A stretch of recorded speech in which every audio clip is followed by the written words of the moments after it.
Bonjour à tous et on se retrouve aujourd'hui pour une nouvelle vidéo et on se retrouve sur du Darkest Night, voilà, sur l'épisode 1 où on peut commencer directement à jouer. Donc vous avez certainement vu l'épisode 0, enfin pour ceux qui s'intéressent. Et donc c'est parti pour l'épisode 1. Et bien l'épisode 1, sans plus attendre, on va pouvoir jouer puisque j'avais expliqué déjà pendant l'épisode 0 un petit peu les aboutissants pour gagner ou perdre une game. Donc on va sans plus attendre démarrer. Alors, comment on joue? Bah, c'est très simple. C'est des phases de jeu avec des tours. Et donc on commence par le tour des héros. Et ensuite, une fois que tous les héros ont joué, c'est au tour du nécromancien de jouer. Et voilà, on va faire des phases comme ça jusqu'à victoire ou défaite. Les héros, c'est très simple. Donc on commence toujours par la phase des héros. La phase des héros, quand on commence un tour de héros, dans un premier temps, ils doivent faire tout ce qui est un petit peu, comment dire,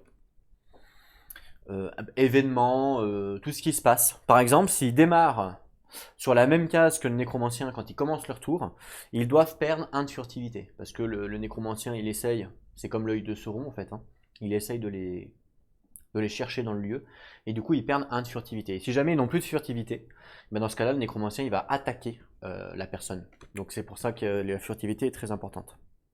Même chose, si par exemple on porte une relique, eh ben, on va aussi perdre un de furtivité. Pourquoi? Parce que le fait qu'on porte une relique, eh ben, le nécromancien il détecte ça et donc on perd un point de furtivité. C'est exactement le même principe que avec l'anneau en fait dans le Seigneur des Anneaux, c'est pareil.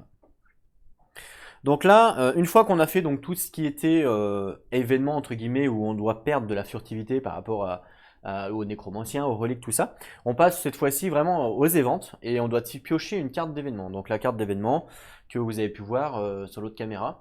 Sauf que là, quand on commence dans le monastère, parce que là on est dans le monastère, on ne pioche pas de carte d'événement. Donc là, pour le premier tour, on ne va pas piocher de carte d'événement.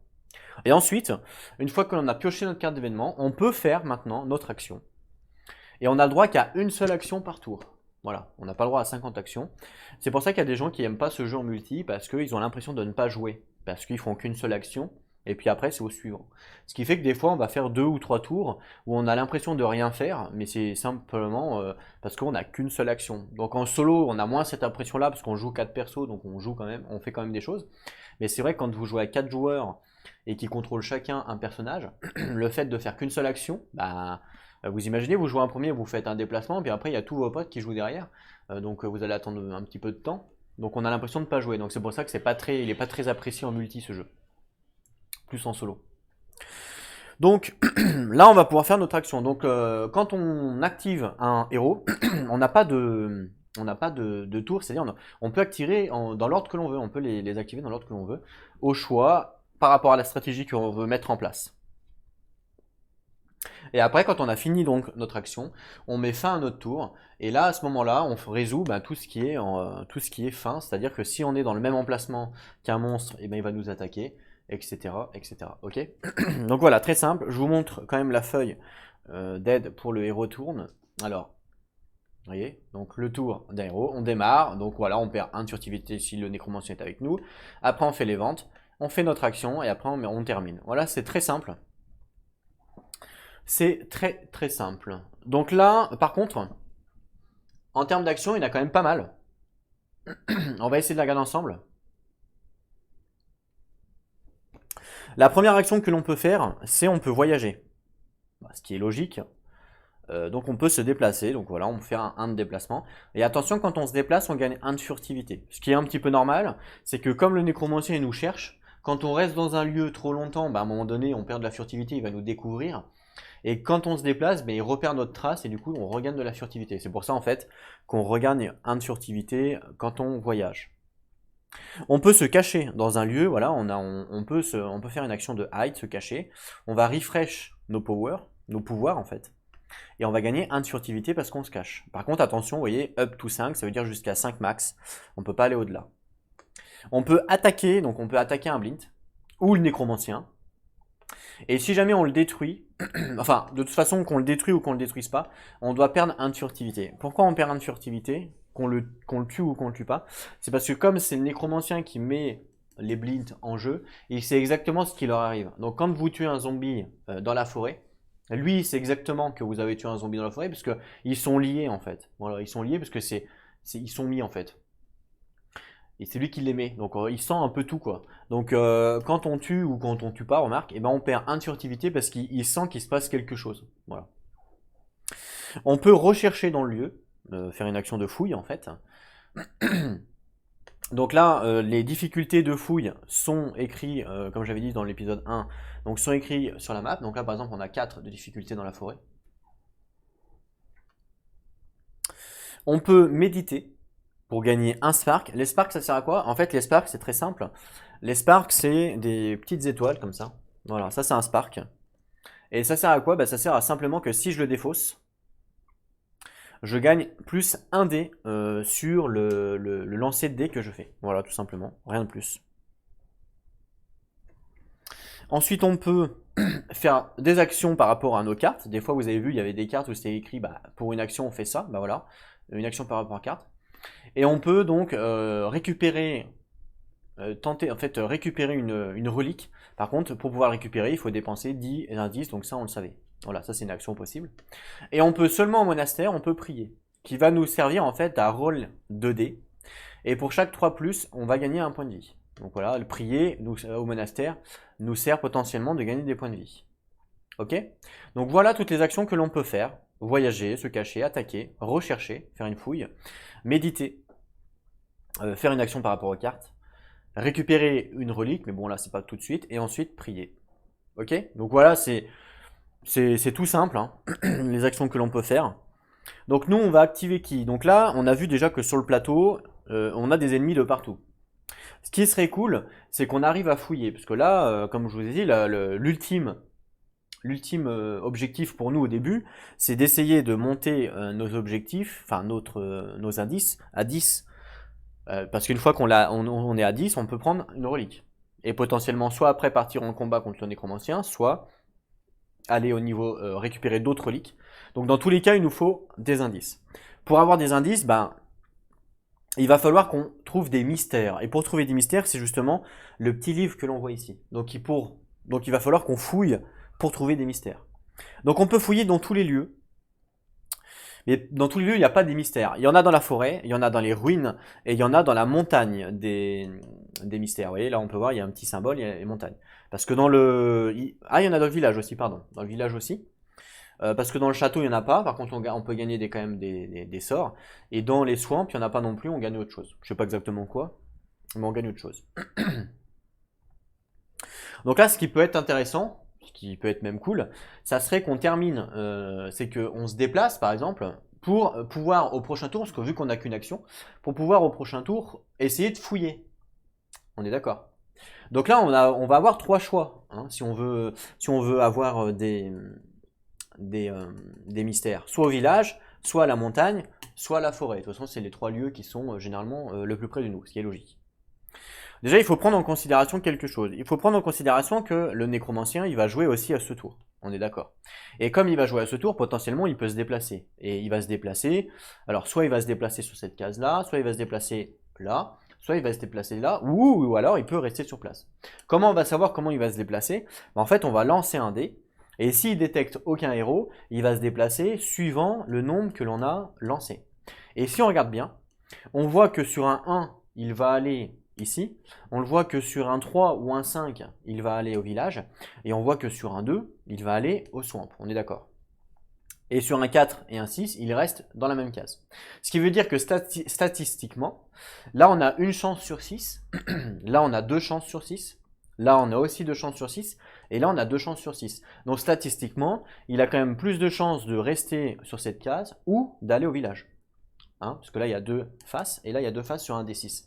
Donc statistiquement, potentiellement il peut aller au village. Donc imaginons que nous on décide d'aller au village et que lui derrière va au village, c'est-à-dire qu'au prochain tour, voilà, je m'avance un peu, mais il faut qu'on calcule tout dans ce jeu. Au prochain tour, on va perdre tous, comme on va commencer notre tour avec le nécromancien, on va tous perdre 1 de furtivité gratuit, parce qu'on sera dans la même case que le nécromancien. Donc pour le coup, est-ce que le village est une bonne solution? Pas vraiment, puisqu'on a quand même 2 chances sur 6 pour que le nécromancien vienne là, et qu'au prochain tour, eh ben, il nous enquiquine. c'est-à-dire qu'on perde déjà de la furtivité dès le premier tour de jeu. Donc ça risque d'être compliqué. Et pareil, si on va dans la forêt, on a une chance sur 6, donc déjà c'est déjà moins grand. Mais la montagne, si on va à la montagne, on est plutôt serein parce que du coup c'est assez loin. La montagne c'est assez, c'est pas mal du coup, moi je trouve. Je trouve que la montagne c'est pas mal parce que du coup on est loin du nécro, on peut, le temps qu'il arrive, on est plutôt serein. Mais ça peut être aussi maléfique, hein. Ça peut être aussi maléfique parce que je vous rappelle qu'il va falloir qu'on gère aussi les blinks. Parce que le nécromancien, à chaque fois qu'il aura fini son mouvement, il va mettre un blink sur la case. Ce qui fait que plus on va se retrouver loin de là où potentiellement il peut mettre des blinks, et plus ça sera dur pour nous de les gérer. Vous voyez. Donc il y a un côté, on va perdre. Si lui il vient là, on va perdre un de furtivité, donc ça va être chiant pour nous. Mais d'un autre côté, s'il met un blink et si on est sur la case, on peut le gérer tout de suite. Vous voyez. Alors que si on est loin, il va d'abord falloir qu'on fasse un déplacement et ensuite que on puisse le gérer. Donc 2 tours. Vous voyez. Donc potentiellement, on peut perdre aussi du temps. Donc le mieux, c'est limite de se séparer. D'après ce que j'ai vu, le rogue, il avait quand même pas mal de possibilités avec ses cartes. Il avait pas mal de possibilités de chercher. Puisque, on va regarder, mais il me semble qu'il a deux. Hop, alors ça c'est. Non, ça c'est pas ceux-là. C'est ceux qui sont en bas, hop là. Donc, avec sa carte en fait qui est. Je sais pas où, qui est. Exhaust, action. Ah bah non, en fait, il a pas. Je me suis trompé, il a pas de carte qui va lui permettre de. Il a pas de carte qui va lui permettre ça. Il a quoi? Il a une tactique, ici il a une action pour se déplacer et faire une autre action. Et ici il a pour gagner un. Ah non, en fait, je n'ai pas de. Avec le rock, j'ai rien pour fouiller. J'ai rien pour fouiller. Hop. Donc là, lui, il a rien pour fouiller. Elle, la chamane. La chamane, elle a rien pour fouiller aussi. Par contre, elle est assez forte, elle est en combat, je crois. Elle a un totem qui va lui permettre, donc quand on l'active, on roll un D6 pour choix de 3+. Chaque héros dans la localité gagne 1. Ah, donc son totem, c'est pour regagner des points de vie. Ok. Ça, c'est un bonus quand elle fait n'importe quel dé. Donc ça peut l'aider pour la recherche. Ça va nous aider même pour la recherche, ce bonus-là. Et ces bonus-là, c'est plus un dé sur les éventes. Ok. Donc celui-là, il va nous aider. Donc elle a des possibilités de rechercher assez faciles. La Wind Dancer, elle est plus exhaust pour roll 2D et fighter. Donc ok, pour le fight. Une tactique pour aussi le fight. Et là, le bonus, c'est pour gagner des points de vie ou de la furtivité potentielle. Pas mal.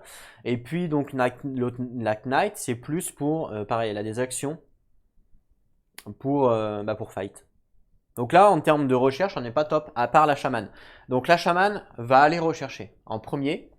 La Knight, je pense qu'elle va aller, elle, au niveau du combat, parce qu'elle est quand même forte par rapport à ça, avec sa tactique et puis sa purge. Elle est très très forte avec ça. Donc je pense qu'elle, elle va aller plutôt essayer de gérer l'ennemi. Et puis, lui aussi, il est quand même pas mal hein, en termes de combat. Donc le rock va aussi pouvoir essayer de gérer un ennemi. Et la Wind Dancer, bonus, ouais, tactique, c'est fight. Ouais, elle est plus pour l'instant, elle est plus en fight. C'est vrai que j'ai pas trop build. J'aurais peut-être dû plus build un autre perso en fouille, mais tant pis. Pour l'instant, j'en ai qu'un. Ok. Alors, ce que je vais faire, c'est que je vais activer le rogue, parce que le rogue, il a la possibilité de faire un mouvement gratuit en dépensant de la furtivité. Ce qui fait que quand il aura fait son mouvement gratuit, potentiellement, je pourrais attaquer sur ce même tour un ennemi. Maintenant, la question, c'est est-ce que je vais à la montagne? Est-ce que je vais au village? Est-ce que je vais à la forêt? Le village, ça m'intéresse d'y aller avec les combattants parce qu'on est donc au centre de tout, en fait. Et si le nécromancien va quelque part pour nous embêter, bah, potentiellement on peut y aller facilement. Donc ça m'intéresse d'aller au village avec le knight et le rogue. Et à la rigueur, la chamane, elle qui va fouiller, ça m'intéresse qu'elle aille plutôt à la montagne. Pour être tranquille, en dehors du nécro, pour pas qu'il vienne l'embêter. Mais le problème, c'est qu'ici, j'ai un monstre.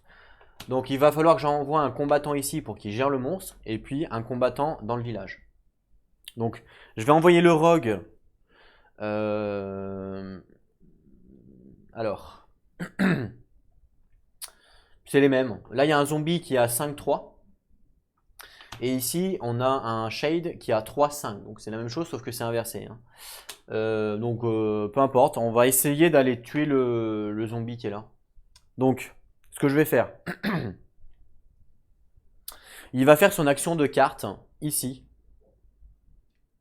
Donc là, il n'y a pas d'événement. Hein. Là, il n'y a pas d'événement parce qu'il est dans le monastère. Il va faire son action de carte ici, qui nous dit donc qu'il dépense 1 de furtivité pour bouger dans une zone adjacente et ensuite pour faire une différente action. Donc ça, je le fais, son action. Donc je dépense 1 du coup de furtivité. Donc la furtivité, c'est le petit bleu. Je passe à 6. Qui me permet donc du coup de me déplacer. Donc je vais me déplacer ici. Et j'ai le droit de faire une nouvelle action. Donc ça, c'est plutôt sympa. Et ma nouvelle action, alors par contre, je ne peux pas faire... je peux pas faire un mouvement parce que c'est une action... Ah bah non en fait, si, je peux faire un mouvement parce que c'est une action différente. Mais je vais pas faire ça, je vais faire une attaque pour attaquer le zombie. Donc là, mon action, c'est une attaque. Ok. À chaque fois qu'on fait une attaque, on a le droit de jouer une tactique. Donc là, je vais regarder mes cartes. Il me semble qu'ici, j'ai une tactique. J'ai une tactique qui est une embuscade qui me dit que je dépense 1 de secret pour fighter avec 3D. Et ben je vais le faire. Donc là, j'utilise ma tactique pour dépenser. Donc je dépense 1 en secret. Et maintenant, ça me permet d'attaquer avec 3D. Et donc je vous rappelle que quand on attaque, on regarde que le bas. Donc là, 5+. Il faut que je fasse 5+ avec 3D. Ok. Donc je prends 3D. Alors je prends pas les dés du jeu parce que je trouve qu'ils sont moches.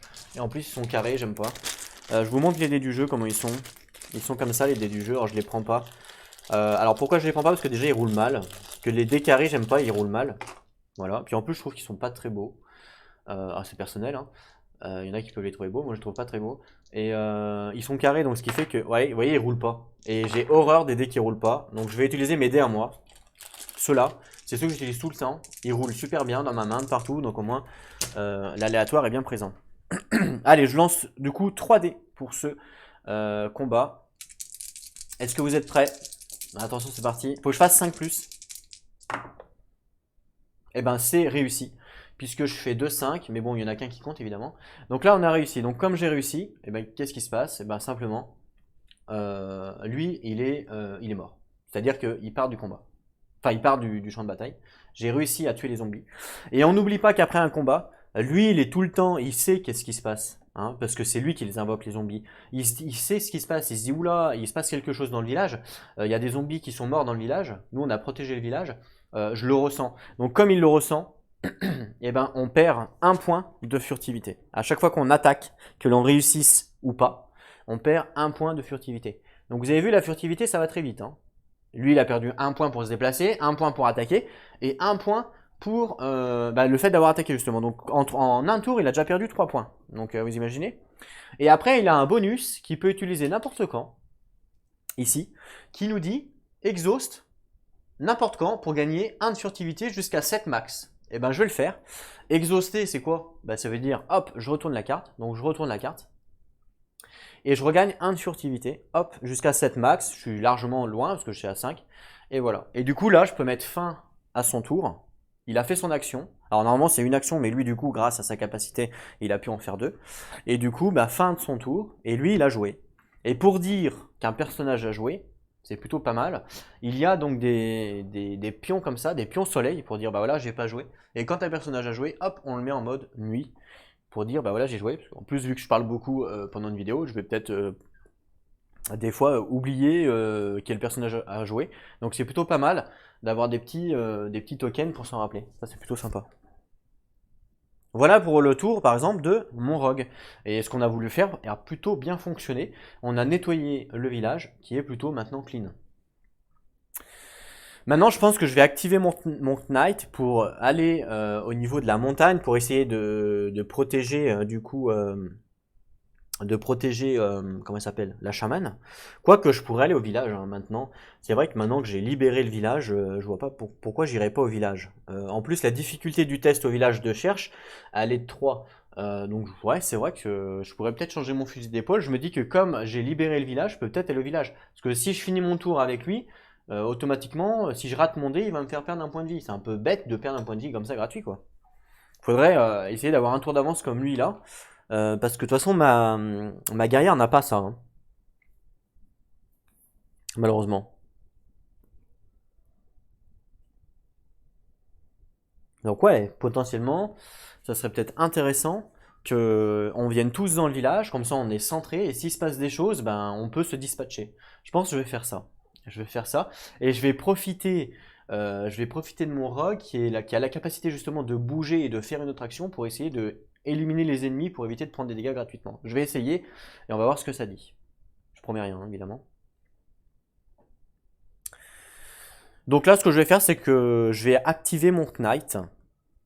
Donc je l'active, c'est parti. Et puis donc il n'y a pas d'événement, hein, je vous rappelle, puisqu'on est dans le monastère. Donc elle va faire une action et je vais faire une action de mouvement.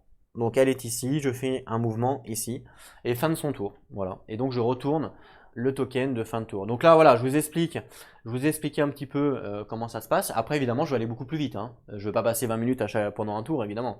Là, je vous ai vraiment expliqué le jeu. Donc après, je vais aller de plus en plus vite. Maintenant, je vais activer mon Wind Dancer et elle va faire pareil, elle va faire une action et puis en même temps je vais activer ma chamane qui va faire exactement pareil. Donc en fait on va tous se réunir, donc elle va faire une action de mouvement elle aussi, on se réunit tous au village. Et voilà, fin du premier tour, vous voyez c'est rapide hein, puisqu'on n'a qu'une action. Et donc maintenant c'est au nécromancien. Alors le nécromancien comment ça marche? Le nécromancien au début de son tour, il va automatiquement augmenter le darkness, c'est-à-dire bah, le noir en fait hein, dans le royaume.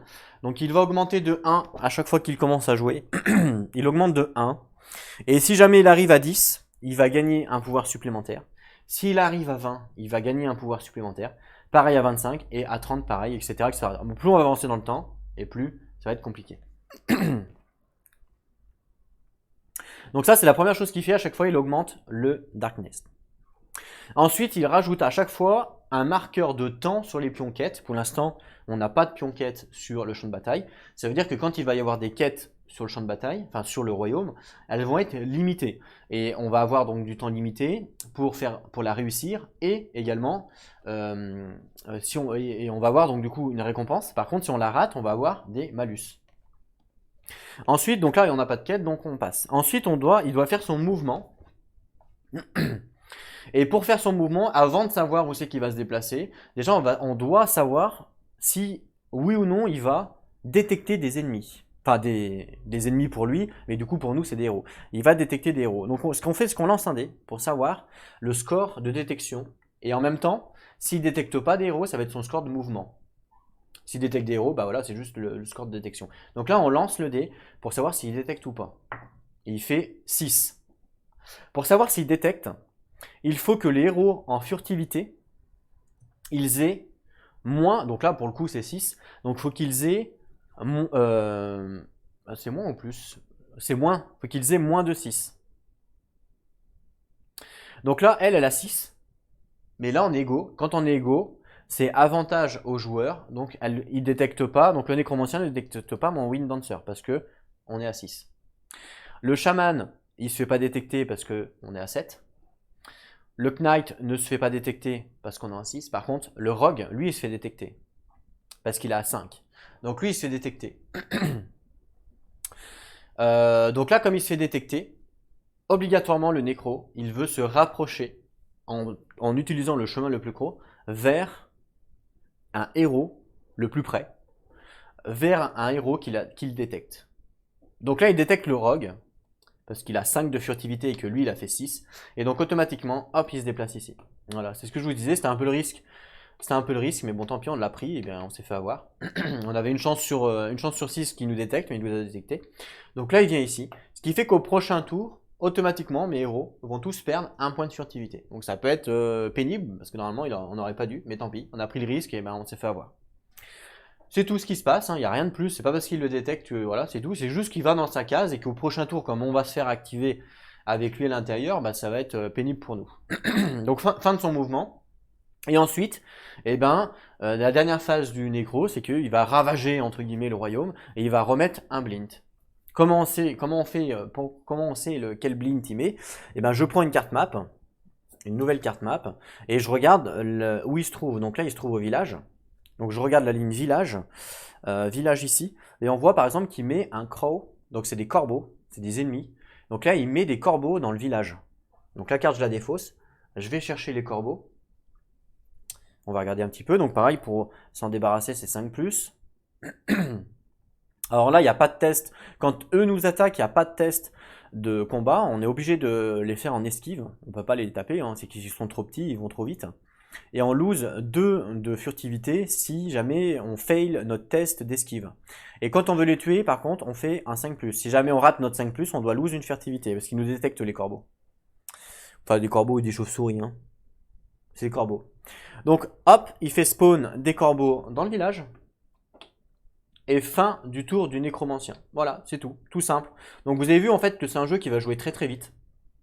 Là, je vais doucement parce que je vous explique, mais c'est un jeu qui va vraiment se jouer très très vite. Donc, récapitulons pour le nécromancien. Quand il prend son tour, il avance le Darkness. Ensuite, il met un temps sur chaque quête qu'il y a dans le royaume. Ensuite, il fait son mouvement. Enfin, ensuite, il va détecter les héros. S'il détecte, eh bien, il se déplace vers eux. S'il ne détecte pas, on se réfère au lancer de dés. Donc là, en l'occurrence, 6, il restait dans le lieu, par exemple. Voilà. Et après, une fois qu'il s'est déplacé, il va créer un blint dans la zone où il se trouve. Si jamais la zone où il doit créer un blint contient déjà 4 blints, et ben il va le créer à la place au monastère. Et s'il y a 4 blints au monastère, bah c'est game over. Ok? Voilà, tout simple. Donc là, nouveau tour de jeu. Ouais, c'est très rapide. Hein.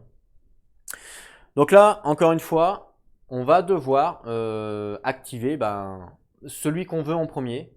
Et ben, moi j'activerais bien le Knight du coup pour essayer de tuer le corbeau. Parce que là, de toute façon, je pense que le nécromancien, je pense qu'il va se barrer. Bah, j'espère en tout cas. J'espère qu'il va se barrer. Et en fait, il va pas se barrer que s'il nous détecte. Mais je pense pas qu'il nous détecte parce que là, on va avoir quand même pas mal de furtivité. Donc, je pense qu'il va se barrer. Donc, il n'y a pas d'intérêt nous-mêmes à se barrer de sa case. Donc, j'activerai bien le Knight pour potentiellement essayer de le tuer lui. Mais le Knight, elle a que 2 dés. Elle a que 2 dés en fight, si je vous montre, hop, ici. Donc en fait ici, là, avec sa tactique, donc là vous la voyez pas hein, évidemment, mais je vous montre avec ma petite baguette magique. Avec sa tactique ici, elle peut se battre avec 2 dés. Parce que là, la purge, elle l'a pas activée. Donc sa purge, elle ne peut pas la faire. Et puis pour la faire, c'est une action. Donc si je la fais à ce tour-là, ben, je peux pas me combattre. 2D 5+, est-ce que ça vaut le coup? C'est ça la question. 2D 5+, ouais, ça fait 50%. Hein. Ça fait 50% de chance de réussite, donc une chance sur 2. Ça se tente. Hein. Et puis je me dis que si je rate avec la Knight, bah, potentiellement, je pourrais réessayer derrière avec le Rogue. On va voir ce qu'on fait. Mais en tout cas, la première chose que je fais, c'est j'active la Knight. Et donc comme j'active la Knight, encore une fois, on commence donc par les events, on va dire, de début de tour. Et là, le premier event en début de tour, c'est qu'elle se trouve avec le nécromancien. Et comme elle se trouve avec le nécromancien, qu'est-ce qui se passe? Bah elle, il la cherche, puisqu'ils sont dans le même lieu, et donc elle perd un point de furtivité. Donc là, hop, elle perd un point de furtivité. Voilà, parce que elle est dans le même lieu que le nécromancien. Si jamais on démarre notre tour et qu'on se trouve sur le même lieu que le nécromancien, et si jamais on n'a plus de furtivité, et bien là, dans ce cas-là, le nécromancien il nous attaque. Et là, c'est grave parce qu'il va nous faire des dégâts. Ensuite, une fois qu'on a fait ça, on va piocher la carte d'événement pour savoir ce qui se passe au Knight. Donc ce que je vais faire, c'est que les cartes d'événement, elles sont ici, je vais les piocher ici, mais je vais les lire sur l'autre caméra, parce que sur l'autre caméra, j'ai le focus. Donc je pioche l'événement, hop, et je vous les mets sur l'autre caméra. Alors, qu'est-ce que nous dit cette carte? On nous dit qu'un messager insensible. Ok, on peut voir comme ça le... En fait, sur les arbres, il y a des feuilles, comme si on avait mis des feuilles un peu de partout. Ok, donc qu'est-ce que ça nous dit? Le Riders, donc c'est-à-dire le cavalier, a fait un excellent temps. Il a également laissé une piste suffisamment claire pour que même un zombie puisse le suivre. Ouais, ben, je sais pas si c'est une bonne idée, hein, en fait, de faire ça. Donc du coup, là, on perd, donc elle perd un de secret. Normal, hein, en même temps, enfin, un de furtivité, pardon. Normal, parce qu'en même temps, elle laisse des traits, elle laisse des traits comme ça au milieu de la pampa. Donc c'est sûr que si tout le monde peut la suivre. Donc hop, j'active, voilà, donc elle perd un de furtivité, donc hop, je perds ici un de furtivité. On passe à 4. Ok. Ensuite, ça me dit, je pioche une quête, et je roll un dé pour savoir dans quel lieu se trouve la quête. Ensuite, j'ajoute, dessus cette quête-là, j'ajoute un marqueur de temps. Ok, bah c'est parti. Alors, je vais enlever ça. Donc je pioche une quête. Alors les quêtes sont là, hein. Je vous montre, hop, ici. Donc je prends une quête et on va découvrir ce qu'on a découvert. Alors, qu'est-ce qu'on a découvert? D'accord. Donc on nous dit assiégé. Donc là on voit, il y a une tour, une sorte de tour avec une lampe. J'ai l'impression qu'il y a des monstres en bas, mais je sais pas, on voit pas bien. Une horde de monstres a surround, donc a envahi, a entouré en fait un groupe de villageois qui sont justement dans la tour en haut. Ils sont encerclés. Essayer de casser donc les lignes de défense des monstres pour essayer de faire un sauvetage. Voilà. Donc là, on a trouvé des gens qui étaient assiégés et donc on va devoir essayer de les sauver. Donc comment on fait? En fait, c'est très simple. Pour les sauver, on doit avoir, je retrouve ma baguette, des succès. Les succès, c'est ce qu'on voit ici. Donc pour réussir la quête, il nous faut un succès.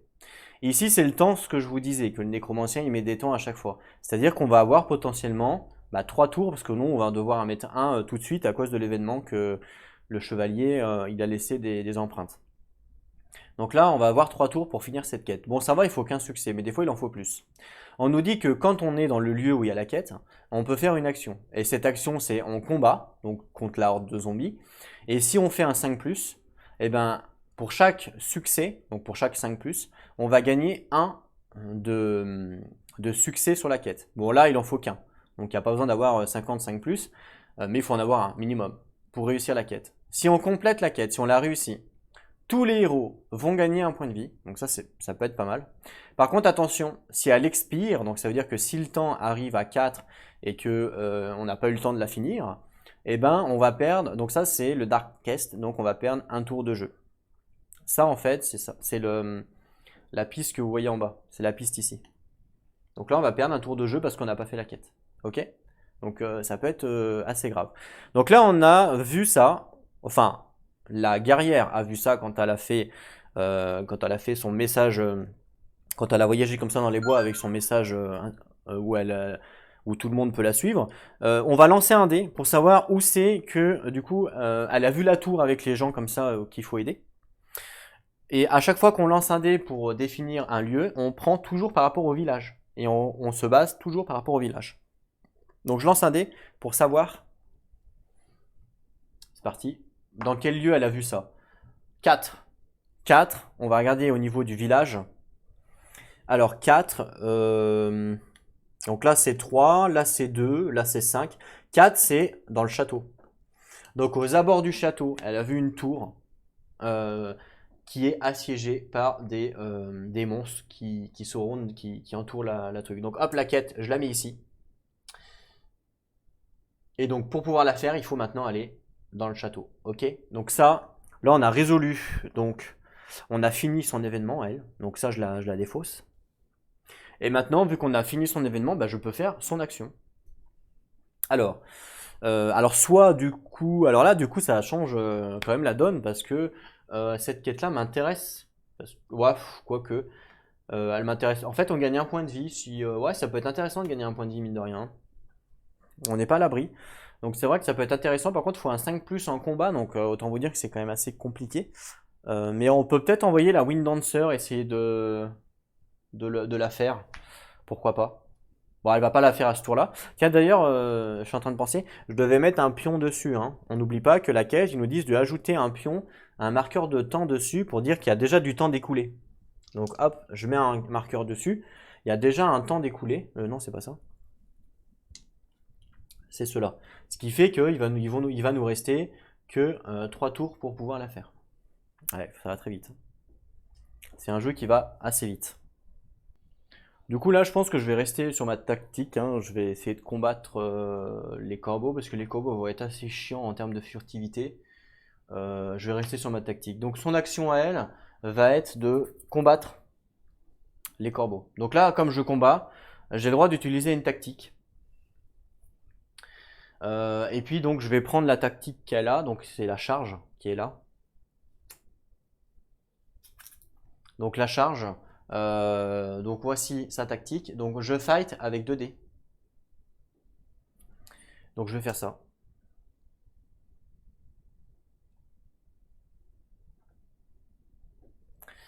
Donc c'est parti, il faut que je fasse un 5 plus avec 2 dés, donc 50%. On y va, en espérant que ça passe.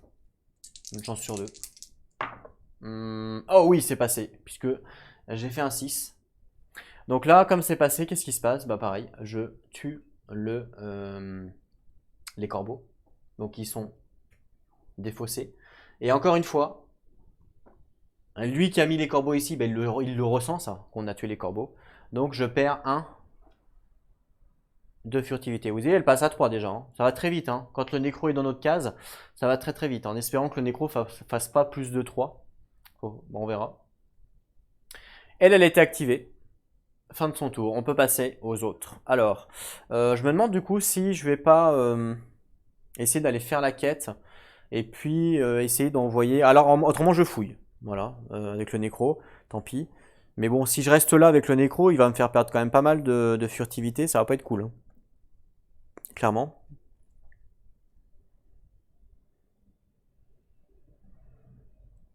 Je réfléchis un petit peu à ce que je peux faire. Le chaman.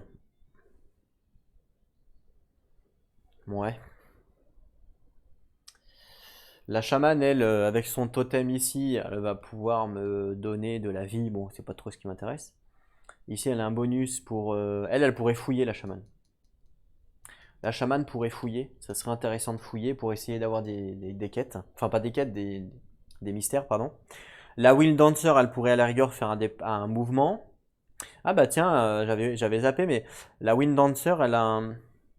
Non, en fait, elle a que 2 tactiques.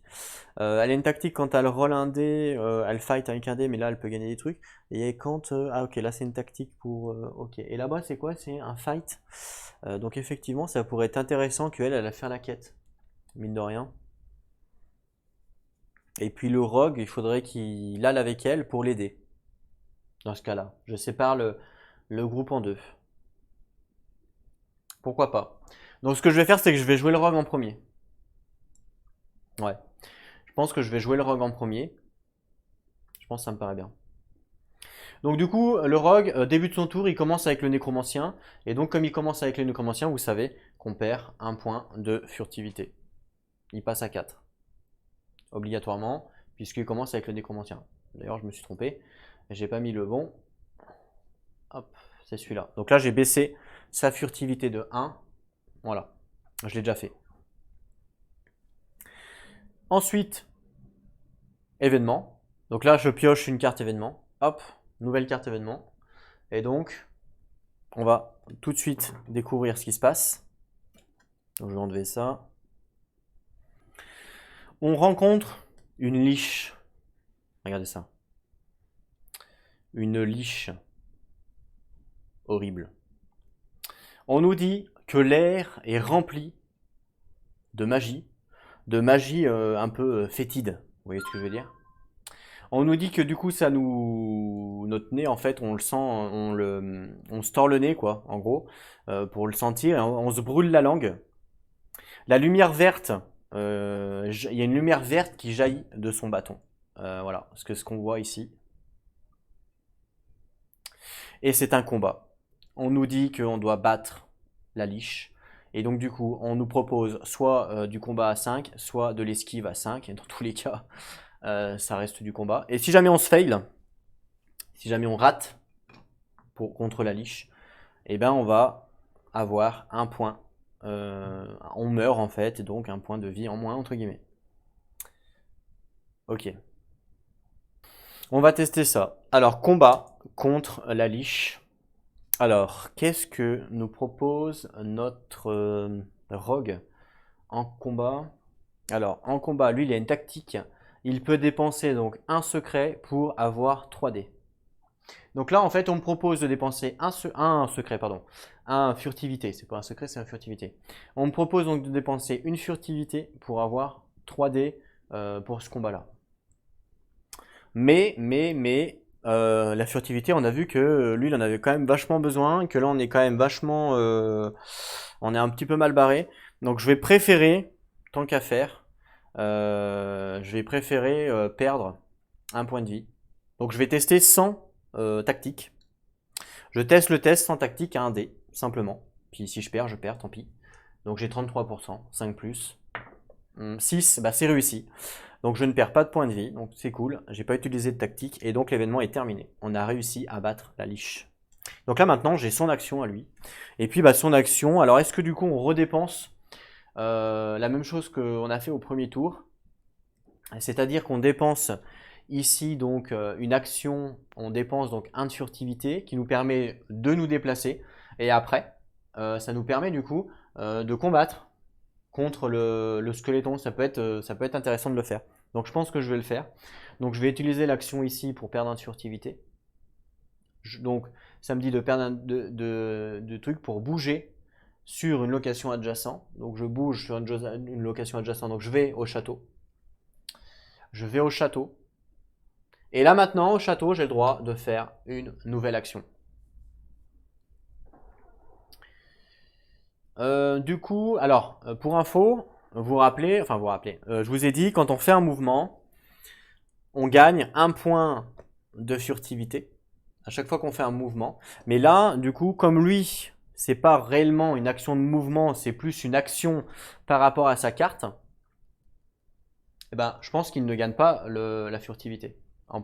Voilà. Parce que sinon, il n'y aurait pas d'intérêt à dépenser une furtivité pour se déplacer et faire une action si derrière on regagne la furtivité, vous voyez. Donc ça serait même plus un malus. Donc je pense que du moment qu'on ne fait pas l'action nous-mêmes de faire un mouvement, je pense pas qu'on puisse gagner la furtivité. Je peux me tromper, mais moi je le comprends comme ça.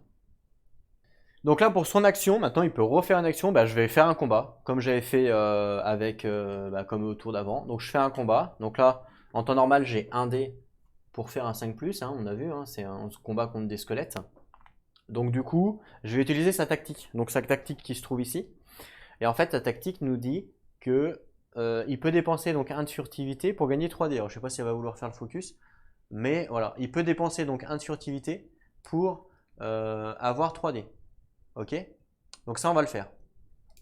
Ça, c'est une tactique que j'ai le droit de jouer. Donc je dépense 1 de furtivité, hop. Et du coup, maintenant, j'ai 3D. Donc j'ai plus un dé, mais j'ai 3D. Donc je dois faire un 5+ avec 3D, donc j'espère réussir. Allez, c'est parti. Oh, bah j'ai raté. Vous voyez, comme quoi, des fois, les stats, j'avais quand même grande chance de réussite, mais je suis pas arrivé. Donc du coup, j'ai raté. Et donc, attention, on voit, quand je fail ici, on perd un point de vie. Donc là, j'ai fail mon test. Le squelette, en fait, en gros, il me représaille. Et là, je perds un point de vie. Et les points de vie, c'est le rouge. Donc là, hop, je perds un point. Pas de bol. Et puis en plus, j'ai fini son tour. Et comme on a fini son tour et qu'il termine son tour là où il y a un zombie, et ben le zombie, c'est au tour maintenant du zombie de m'attaquer. Et donc là, il m'attaque comme je termine mon tour. Et vous voyez, on récupère que ce qui est en haut. Et donc je choisis, soit il m'attaque avec 4 de combat, soit j'essaye de l'esquiver avec 4. Donc l'esquive, ça s'appelle l'élude dans le jeu. De toute façon, que je fasse l'un ou l'autre, ça ne changera rien puisque j'aurai qu'un dé. Si je veux, je pourrais réutiliser donc ma tactique. Je pourrais réutiliser ma tactique ici, mais si je la réutilise, je perds encore 1 de furtivité. J'en ai déjà plus beaucoup, donc je ne vais pas le faire. Donc je vais tenter le combat à 4+, donc j'ai une chance sur 2 avec un dé. Réussi. Donc comme j'ai réussi, je ne prends pas le malus du fail, et lui il est pas mort, hein, parce que c'est lui qui m'attaque. Vraiment pour le tuer, c'est à moi de faire une action d'attaque. Bon là j'ai un peu raté du coup mon truc, mais tant pis. Et donc lui c'est fin de son tour.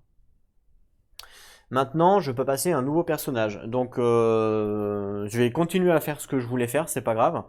Je vais envoyer la Wind Dancer, donc je vais l'envoyer là-bas pour essayer de faire la quête. Donc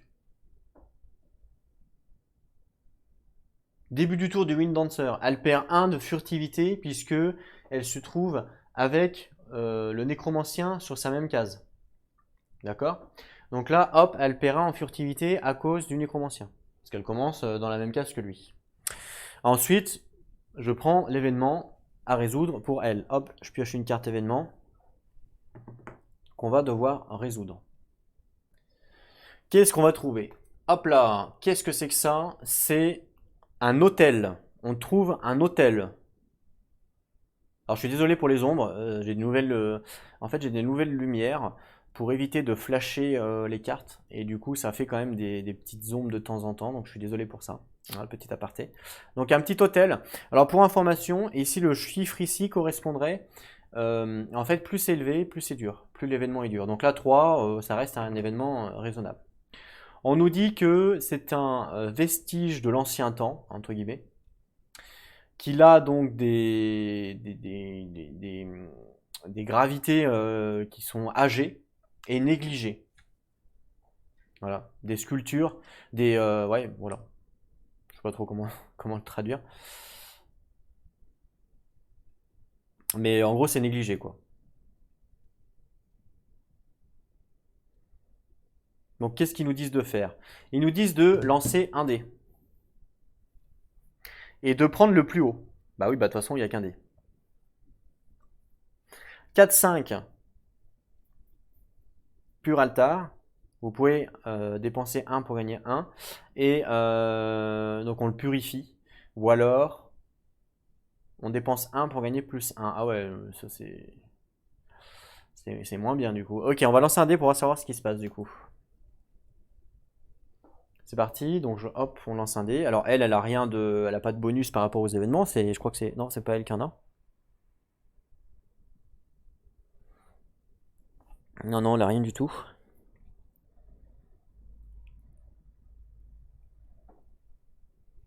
Ouais. Donc c'est parti, un dé pour savoir ce qui se passe sur l'événement. Est-ce qu'on arrive à le purifier? 4. Oui, on arrive à le purifier, l'hôtel. Et du coup, on n'est pas obligé, mais on peut donc dépenser 1 de furtivité pour gagner 1 point de vie. Bon, là, clairement, vous voyez, c'est stats. Est-ce que ça vaut le coup de dépenser 1 de furtivité pour gagner 1 point de vie? Pas vraiment. Je préfère avoir de la furtivité. Donc là, je vais pas le faire, comme c'est pas obligatoire, je le fais pas. Par contre, si j'avais fait un 1 ou un 3, là, effectivement, c'était obligatoire.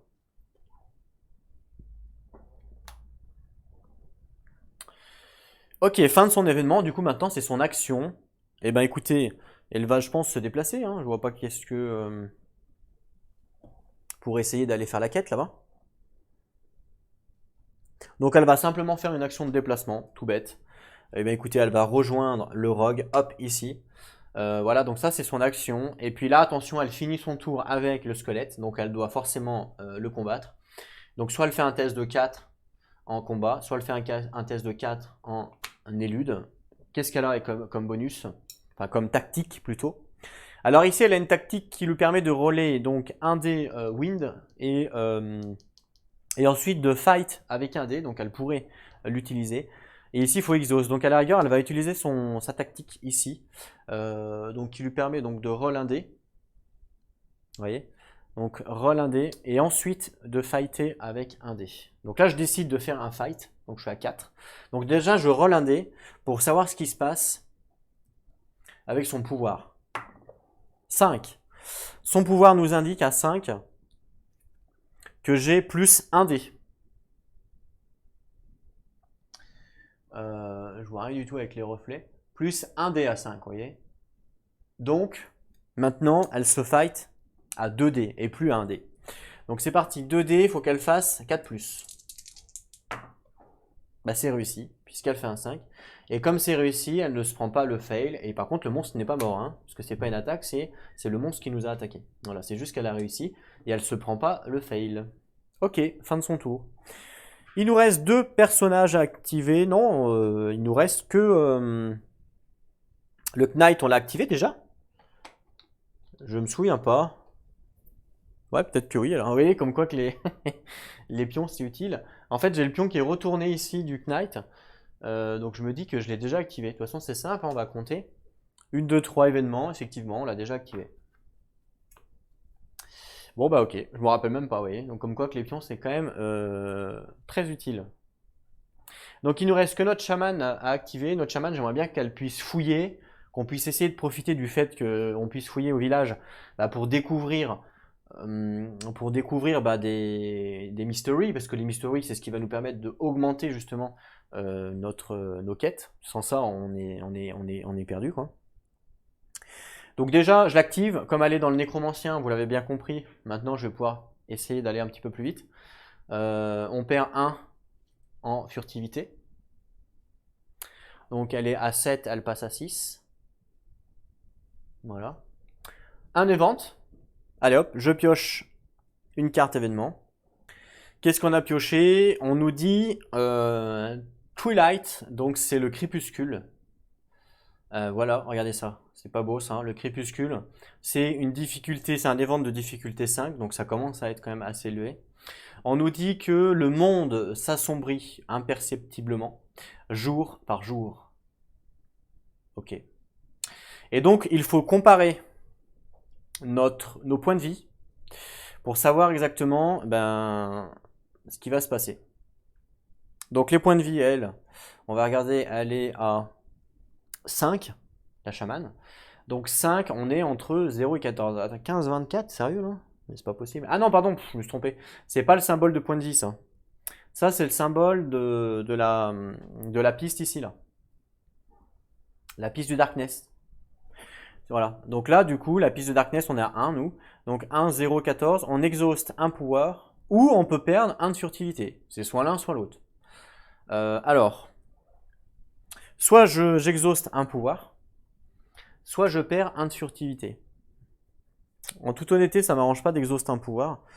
Donc je vais perdre 1 de furtivité. Allez hop, je passe à 5. Voilà. Très bien. Et maintenant, je peux faire son action. Et bien, son action, c'est avec une action de fouille. Alors, une action de fouille, sur la case où elle se trouve, on nous dit que pour réussir une fouille, il faut faire un 3+. Donc, en temps normal, on a un dé, il faut faire un 3+. Ok? Donc, sur 1 et un 2, je rate. Donc, j'ai 33% de chance de rater. Mais elle a un bonus. Elle a plusieurs bonus même. Elle a un bonus ici qui nous dit je peux exhauster son pouvoir ancestral avant de lancer n'importe quel lancer de dés, pour ajouter 2 dés à n'importe quel dé. Donc, je vais le faire. J'exhauste son pouvoir ancestral. Ah, en plus, j'avais... ah bah non, oui, j'ai pas lancé de dés. J'exhauste donc son pouvoir ancestral. Ok. Ce qui va me permettre maintenant, pour mon action de recherche, d'ajouter 2 dés à ce rôle. Add 2 dice à ce rôle. Donc comme j'ajoute 2 dés à 1 dé, puisqu'à la base j'étais à 1, donc je suis à 3 dés pour faire un 3+. Est-ce que c'est peut-être un peu trop cher payé, mais bon. Pas grave. Du coup on a réussi avec 2 dés. Celui-là on l'a raté. Et donc comme on a réussi à faire une fouille, on va savoir ce que l'on trouve. Et donc je prends une carte map.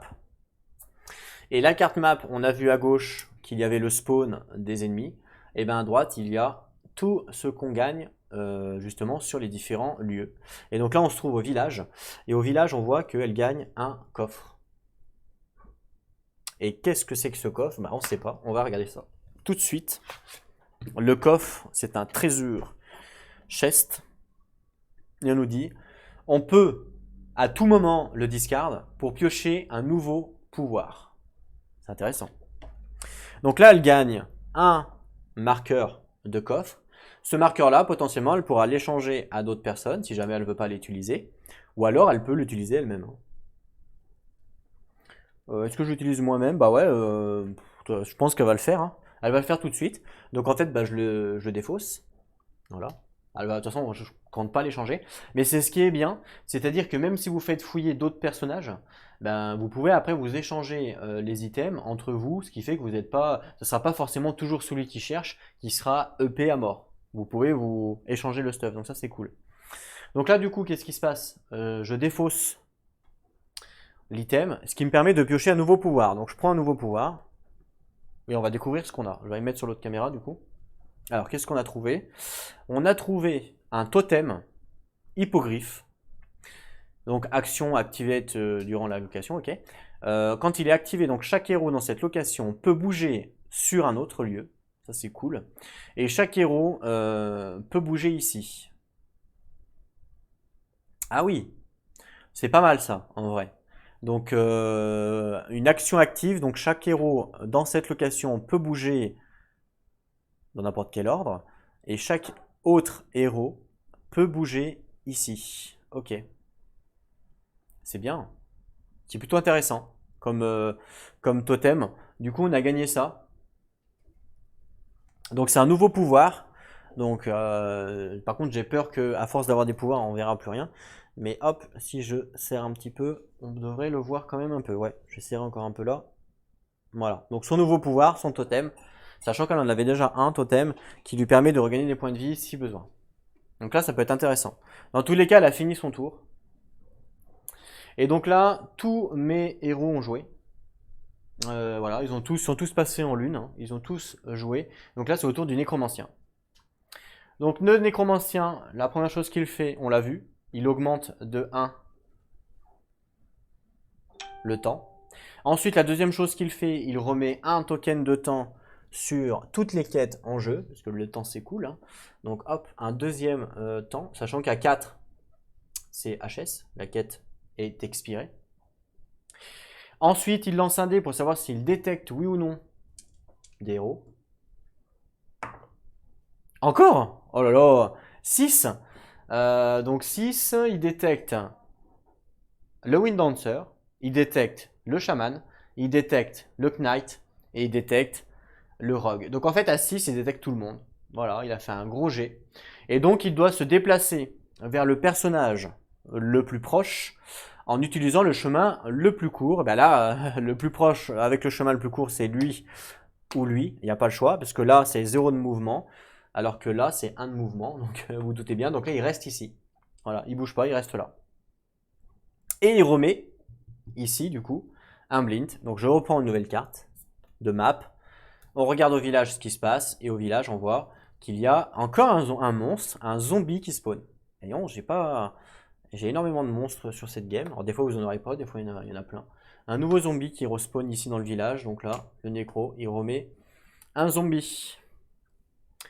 On continue, donc là c'est à nous de jouer. Donc moi je refresh de mon côté tous les pions, tous les tokens de lune. Alors, donc là il y a un ennemi à péter, donc le rogue va être là pour le péter. Enfin quoique elle aussi, hein, remarque, elle peut essayer de le tuer, hein. Elle n'est pas nulle en combat, hein, clairement, loin de là même. Donc elle peut tenter de le tuer parce que le rogue il est quand même un peu affaibli en termes de comment ça s'appelle? Mince. De furtivité. Vous voyez, il est qu'à 2 pour l'instant, donc il est un petit peu affaibli. Il va falloir qu'il remonte un petit peu. Elle peut essayer de le tuer avec son truc là, hein. Ouais, ça peut être intéressant. Elle va toujours, je pense, est-ce qu'elle va chercher encore? Il y a encore le nécromancien dans la même zone, ça c'est un peu chiant du coup. Enfin, mais c'est même très très relou. Elle pourrait activer son totem pour déplacer tout le monde à la rigueur. Pourquoi pas? Je me demande si je pars pas en fait du nécro. Mais je me dis, est-ce que ça vaut le coup de dépenser une action de mouvement pour s'éloigner du nécromancien si le nécromancien nous suit? Vous voyez ce que je veux dire? Il n'y a pas vraiment d'intérêt. Si par exemple je vais là et que le nécromancien nous suit, ben, l'action que j'ai fait pour m'éloigner du nécromancien n'aura servi strictement à rien. C'est ça le problème. C'est ce qu'il faut essayer de gérer en fait. La personne qui est plus à même, le nécromancien, la personne qui est plus à même de détecter, c'est le rogue, puisque le rogue il a quand même 2. Hein. Le knight, quoique le knight va aussi passer à 2 parce que il est avec le nécromancien. Donc bon, ça s'équivaut en fait. Ouais, c'est un peu, il est un peu pénible ce nécromancien, mais bon, il est là pour ça, hein, évidemment. Sinon, c'est pas drôle. Du coup, qu'est-ce que je vais faire? Bon, je pense que je vais déjà gérer les deux, le rogue et le wind dancer.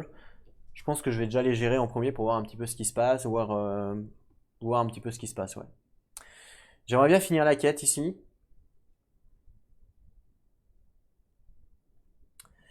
Il faut un succès en fight à 5+. Donc ce que je vais faire, c'est que je vais tester avec le Wind Dancer. Parce qu'elle est plus à même de réussir que le rogue, parce que le rogue, pour qu'il puisse réussir, il faut qu'il utilise sa tactique qui lui enlève de la furtivité. Et donc j'ai pas envie, parce qu'il en a déjà plus beaucoup. Donc le rogue va essayer de s'occuper lui de squelette. Et elle va plutôt essayer de faire la quête. Essayer d'aider donc les mecs qui sont dans la tour. Donc je l'active. Donc là, du coup, elle perd pas de furtivité parce qu'elle n'est pas avec le nécromancien, évidemment. Par contre, évidemment, elle pioche une carte événement. Ça, on n'y loupe pas. Alors, on nous propose un pouvoir lent, un spell qui est lent, on voit l'image. On nous dit, il n'y a pas de texte, mais on nous dit que l'on perd 1 de furtivité, direct. Donc là, il n'y a pas de choix. On perd 1 de furtivité directement. Donc hop, donc elle perd 1 de furtivité. Donc hop, on passe à 4. Ok.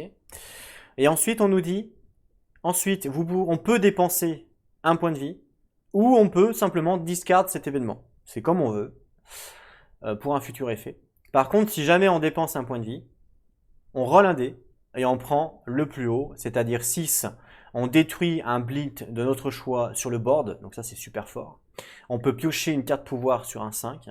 On peut bouger du coup sur une nouvelle location sur un 4, ou alors 1 et 3, il n'y a pas d'effet. Bah écoutez, je vais essayer de le faire. Donc je vais perdre 1 point de vie. Donc je perds 1 point de vie, je passe à 3. Et puis je lance le dé pour savoir ce qui se passe avec le sort qui est lent. Ah, raté. J'aurais voulu un 6, évidemment. Et là, malheureusement, à 2, il se passe rien. Pas d'effet. Bah mince, alors, tant pis. On aura testé. Tant pis, tant pis. Du coup, là, c'est son action à elle. Et bien, écoutez, elle va essayer de faire la quête, essayer d'aider les villageois donc, dans cette tour de siège. Tour siégée, en fait. Et du coup, pour pouvoir réussir la quête, il faut qu'elle fasse un fight en 5. 5+. Donc, un combat, en fait, hein, tout simplement. Alors, du coup, je vais activer sa tactique, celle-là, qui me dit que j'exhauste pour lancer donc 2 dés. Et ensuite, je fight avec 2 dés. Donc, je lance 2 dés pour le Wind Dice et ensuite, je fight avec 2 dés. Donc, ça, je l'exhauste et on va voir ce qui se passe. Donc, je garde la carte là parce qu'on va voir ce qui se passe. Donc, je lance 2 dés déjà avant de combattre. 6 et 3. Alors 6, on me dit, le wind me dit qu'on applique les succès même si on perd. Ça c'est bien. Et le 3, c'est plus 1 dé sur sur notre lancée en fait, hein, tout simplement, sur notre fight. Je pense que, alors est-ce que ça se cumule les deux ou est-ce qu'il faut prendre le plus élevé? Très bonne question, je vais essayer de regarder sur le livre. Alors c'est bien écrit sur le livre que l'on applique les 2 lancers. Ça c'est bien.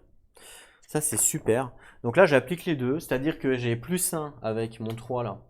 Donc j'ai +1 dé sur mon fight. Et si jamais je perds le fight, je résous quand même le succès. Donc ça c'est bien. Donc ça je l'exhauste hein, évidemment. Donc elle je lui remets exhausté.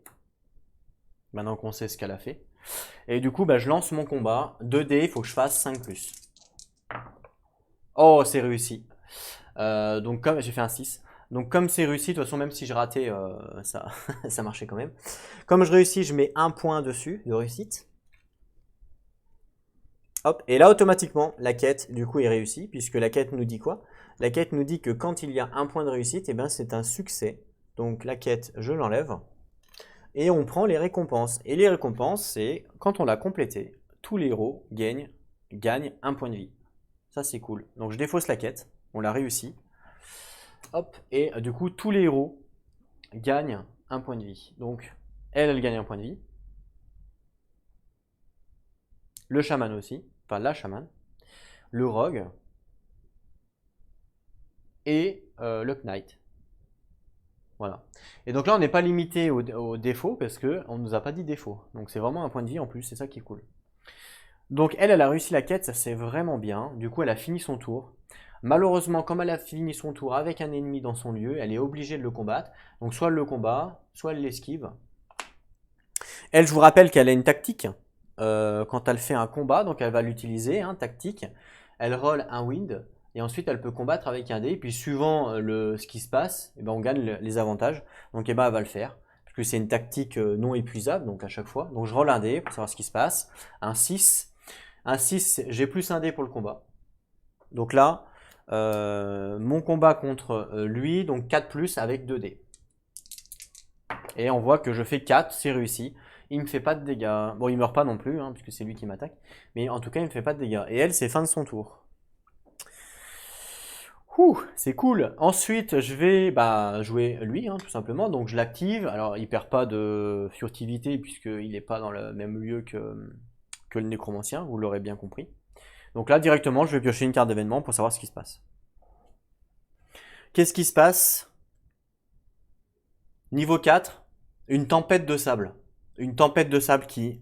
il se prend une tempête de sable, lui. Ok. Et on nous dit que le vent, donc, il hurle dans nos oreilles.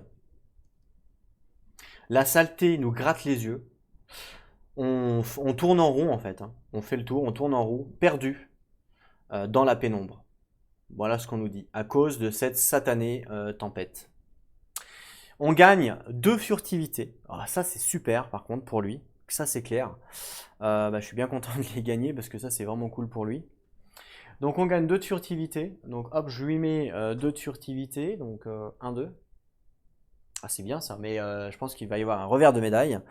Puisque derrière, on doit donc dépenser un point de vie, ou alors de perdre notre tour. Ah, non, je ne vais pas perdre mon tour, je vais dépenser un point de vie, clairement. Donc là, mince, au niveau du point de vie, je le dépense. Voilà, je préfère dépenser un point de vie que perdre mon tour, parce que sinon, on risque de perdre 2 points de vie à cause de lui, si je finis mon tour ici. Donc j'ai pas trop envie, clairement. Donc là, on a eu quand même 2 points de furtivité en plus grâce à la tempête, hein, puisque évidemment, quand on est dans une tempête, c'est difficile de détecter. Et donc là, c'est à lui de jouer maintenant. Il a une action. Et bien écoutez, il va faire une action de combat contre lui, où il doit faire 5+. Vous voyez, 5+. Donc il va utiliser sa tactique, hein, je vous rappelle, sa tactique qui est là, qui lui permet de dépenser 1 de furtivité pour faire un combat avec 3 dés. Donc là, il a 3 dés pour faire 5+. Je crois qu'on avait raté tout à l'heure. Oh, c'est pas possible. On a encore raté. Oh là là, c'est quand même pas possible. Du coup, fin de son tour, le squelette nous attaque. Et puis là, soit je l'esquive, soit je combat, mais c'est pareil. Et 1 dé à 4+. Oh là là, pas de chance quand même, 2 fois de suite, hein. On est hors stat là, pour le coup. 4+, c'est réussi, il nous fait rien. Fin de son tour à lui. Donc là, il nous reste la Knight et potentiellement la chamane. Là, ce qui m'embête, c'est le nécromancien qui est là. À chaque fois, il va venir là. On n'a pas énormément de furtivité. Elle a 3. Bon, elle est pas mal encore, mais elle a 3, donc ça, c'est un peu chiant. Elle, à la rigueur, elle va pouvoir rester ici pour essayer de fouiller encore une fois, à la rigueur. Puis après, elle va être obligée de se barrer, malheureusement. Par contre, la Knight, malheureusement, je pense qu'elle va être obligée de se barrer. Donc, de toute façon, je vais commencer par la chamane, tant qu'à faire. Donc, chamane. Hop, j'active, donc on démarre avec la chamane. Donc qu'est-ce qui se passe? Comme elle est avec le nécromancien, elle perd 1 de furtivité obligatoirement. Voilà, on est d'accord. Je prends une carte événement comme d'hab. Hop. Et alors, on nous dit, oula, difficulté 6, événement difficulté 6, là ça commence à pas rigoler. On nous attaque Min Blast, c'est une attaque, comment dire, pas de cerveau, mais une attaque mentale. Voilà, c'est ça, c'est le mot que je cherchais. Une attaque mentale, regardez ça, directement qu'on se prend dans la face. Waouh, alors ça va faire mal. On nous dit, tout est blanc. Ensuite, tout fait mal. Ensuite, tout est euh, tout est sombre, en gros. Non, c'est vide plutôt, c'est pas sombre. Dans ce sens-là, ça serait plus vide. Donc ensuite, tout est vide. Ouais, c'est vide quoi. Enfin bref, ouais, je suis sombre, vide, voilà, ok. Enfin bref, peu importe. Dans tous les cas, on s'est pris une Min Blast dans la tête et ça fait mal. Donc on perd un point de vie. Ou alors, on exauce tous nos pouvoirs. Ah. Déjà, regardons ses stats à elle. Alors, ses stats à elle en termes de points de vie, on voit qu'elle est quand même pas mal, elle. Hein. Elle est quand même à 6 de points de vie. Donc je pense potentiellement que sans hésitation, je vais perdre un point de vie. Donc là, je perds un point de vie parce que je me suis pris une Min Blast dans la tête, mais je ne vais pas exaucer tous mes pouvoirs. Donc là, c'est fini pour cet événement. Et maintenant, c'est à elle de jouer. Donc là, soit je décide de poser mon totem qui va permettre à mes compagnons de bouger, par exemple à elle potentiellement de bouger, ou alors je refais une recherche à 1 dé en 3+, donc une chance sur une, bah non, un peu plus d'une chance sur deux hein, pour le coup, un peu plus d'une chance sur deux. De toute façon, je n'ai plus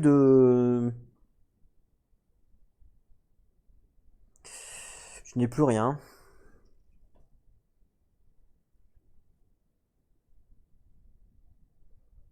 Mhm. Ouais, je n'ai plus rien parce que là, de toute façon, ici c'est un totem pour gagner des points de vie. Ici, c'est un bonus pour avoir plus un dé quand on lance un dé pour un événement. Bon, bah là, du coup, c'est pas un événement, c'est une action que je vais faire. Et ici, l'hippogriffe, c'est le totem pour se déplacer. Donc, bah, écoutez, je vais essayer de faire une recherche. Hein. Donc, elle va faire une recherche, elle lance un dé. À 3+, j'ai quand même beaucoup plus de chances de réussite. Hein. 4, c'est réussi. Et donc, comme tout à l'heure, je repioche une carte map pour savoir ce que je découvre dans le village. Et dans le village, on découvre... Ouh, alors ça, je crois que c'est un artefact. Mais je ne suis pas sûr. Regardez, village. On va regarder ça tout de suite. Alors, je crois que c'est un artefact. Ah non, c'est... Si. Si, regardez. C'est un artefact. Et les artefacts, c'est super fort. Super fort. Donc, je pioche un artefact pour savoir ce qui se passe. Et là, on me dit plein de choses. Alors, qu'est-ce qu'on nous dit? Alors, on nous dit Fate Balance, donc c'est l'équilibre du destin, en gros. Alors, qu'est-ce qu'on nous dit? On lit une inscription, en gros, qui nous dit la calamité laisse toujours un cadeau d'adieu. La balance doit être équilibrée. Voilà ce qu'on nous dit. On nous dit que à la place, on exauce la carte, et à la place de faire un rôle qui va utiliser la valeur d'un événement, on peut à la place prendre comme résultat ce rôle. Mais j'ai pas tout compris. Quel rôle? J'ai pas tout compris là. Épuiser au lieu de faire un jet de dés pour utiliser la valeur de destin d'un événement que vous avez vécu comme résultat pour le jet. Épuiser au lieu de faire un jet de dés. Donc je pense qu'on peut épuiser pour annuler le dé d'un événement. Je le comprends comme ça, après c'est peut-être pas ça. Je le traduis, hein, j'arrive à le lire, mais je comprends pas dans le gameplay en fait. On me dit d'exhaust à la place de faire un lancer de dés, pour user la valeur. C'est ça que je comprends pas. Parce que j'ai pas de valeur en fait. Pour user la valeur du destin, c'est ce qu'on me dit, de cet événement. Enfin, d'un événement qu'on a vécu. Ce tour comme résultat de dés. Je pense que, d'après ce que je comprends, c'est que je l'exhauste. Et je résous pas le dé de l'événement. Alors là, du coup, pour le coup, si vous savez, n'hésitez pas à me dire. Mais en tout cas, en termes de gameplay, je le comprends comme ça. Ouais, je le comprends comme ça, mais bon, c'est peut-être pas ça, hein. Exhauster à la place de faire un déroll qui va utiliser la valeur de destin d'un événement. C'est ça que je comprends pas, c'est la valeur de destin d'un événement. Je sais pas ce que ça veut dire. Je pense que c'est vraiment l'exhaust à la place de faire un dé de destin d'un événement. Moi, je le comprends comme ça. Donc ça peut être intéressant. Donc évidemment, c'est un artefact, donc je le garde, hein, évidemment. Pareil, les artefacts peuvent être échangés. Donc elle, bon bah, du coup maintenant, elle a un artefact en plus. Alors je sais pas où le mettre parce qu'il y a peu de place. Je vais lui mettre à gauche. Vous n'allez pas forcément le voir, mais c'est pas grave. Donc elle, en tout cas, en termes d'événements, elle est plutôt bien servie. Ok. Bon, c'est cool d'avoir un artefact, mais j'aurais quand même voulu avoir essayé d'avoir un machin, mais on n'y est pas arrivé. Fin de son tour, elle se fait attaquer par les zombies. Et donc là, le choix, soit elle part en combat à 5, soit elle part en esquive à 3. Bah évidemment, elle va partir en esquive, c'est quand même plus facile. Mais c'est suivant ses cartes. Est-ce qu'elle a des bonus en combat ou en élude? Ici, non. Ici, elle a plus non. Et ici, non. Donc elle a strictement rien. Donc on va partir sur le plus facile. Donc elle va partir sur l'esquive à 3+. Allez, c'est parti. 3+. Oh, c'est raté. Comme c'est raté, elle fail. Et comme elle fail, qu'est-ce qui se passe? Elle perd un point de vie. Donc malheureusement, elle perd un point de vie. Encore un. Elle passe à 4. Ok. Fin de son tour, elle. Il nous reste plus qu'un personnage à jouer, c'est le Knight qui est là. Mais écoutez, je l'active, hein, de toute façon j'ai pas le choix. Elle perd un point de furtivité à cause du fait qu'elle est avec le nécromancien. Donc là du coup, hop, furtivité elle passe à 2. Donc là ça peut être dramatique. Parce que le nécromancien va la détecter. Et donc je pioche une carte événement pour savoir ce qui se passe. Alors, on tombe sur un événement de niveau 3 et on nous dit que c'est une horde. Oula, une horde de zombies qui apparaît au niveau du village. On nous dit que les récents bains de sang ont fait augmenter les rangs des morts avec moins de spawn, je comprends pas. Mais en gros, il y a eu, du coup, comme il y a eu beaucoup de sang, les rangs des morts augmentent parce qu'il y a eu beaucoup de morts. Ok. On compare notre furtivité. Alors, notre furtivité, elle est à combien? Elle est à 2. Non, oui, 2, pardon. Elle est à 2, donc 2, on voit que 2, 3, c'est une large horde qui apparaît. Et on doit un combat, donc soit on part à 5, soit on part à 4. Si jamais on fail, on perd un point de vie. Ok, donc on va partir sur quoi? On va regarder déjà ce qu'on peut avoir, ce qu'on peut pas avoir. Elle, je crois qu'elle est beaucoup plus forte en combat. On va voir si on part sur le combat. Donc elle a quoi? Elle, ici, elle a une action, on s'en fout. Ici, elle a une tactique qu'elle peut jouer en combat, justement. Et en tactique, on nous dit qu'elle fight avec 2 dés. Donc là, en fait, elle pourrait utiliser sa tactique pour fight avec 2 dés. Donc là, on a le choix. Soit on part sur le 5 plus avec 2 dés. Soit on part sur le 4 plus avec 1 dé. Statistiquement, quel est le meilleur choix? 5 plus avec 4 plus, pardon, avec un dé, on sait que c'est 50%. Une chance sur 2, on est d'accord. Sur 4, 5, 6, je réussis. Sur 1, 2, 3, je rate avec un dé, bah, j'ai une chance sur 2, hein, tout simplement. Un 5 plus sur un dé, on sait que c'est 33%. Mais sur 2 dés, on sait que c'est 50%. Donc là, que je choisisse l'un ou l'autre, dans tous les cas, j'ai 50% de chance de réussite. Dans tous les cas. Donc je vais choisir le 4 plus avec un dé. C'est la même chance de réussite, donc j'ai pas. Si je rate, ben c'est comme ça. Ok, allez, c'est parti. 4 plus avec un dé. Et attention, ben je rate. Voilà, c'est qu'il fallait rater. Et du coup, comme je rate, comme je fail, on perd un point de vie. Voilà, fail, un point de vie. Ah, donc malheureusement, elle perd un point de vie à cause de la horde de zombies qui spawn dans le village. Elle passe à 5. Et là, maintenant, c'est à elle de jouer. Donc là, elle est qu'à 2. Hein. Elle est qu'à 2 de furtivité. Et on sait que pour gagner de la furtivité, il n'y a pas 50 façons de faire.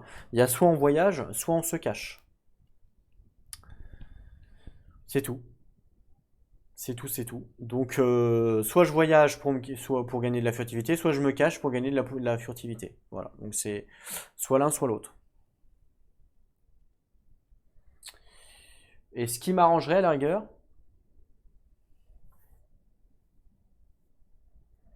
alors, si jamais je voyage, évidemment que je vais pas voyager ici. Parce que si je voyage là et que je ramène le nécro ici, ils vont tous perdre de la furtivité à cause de moi. Donc si je voyage, c'est ailleurs pour ramener lui. Parce que la chamane, elle, en furtivité, elle a quand même 4. Donc potentiellement, s'il ne fait pas un 5 ou un 6, il n'est pas forcément obligé de la détecter. Donc ça voudrait dire qu'il va se barrer. Donc ça vaudrait le coup de attirer le nécromancien ailleurs. Et l'attirer ailleurs, ça serait limite à la forêt. Pour l'emmener le plus loin possible de nos amis, hein, tout simplement. Donc pourquoi pas faire une action de mouvement.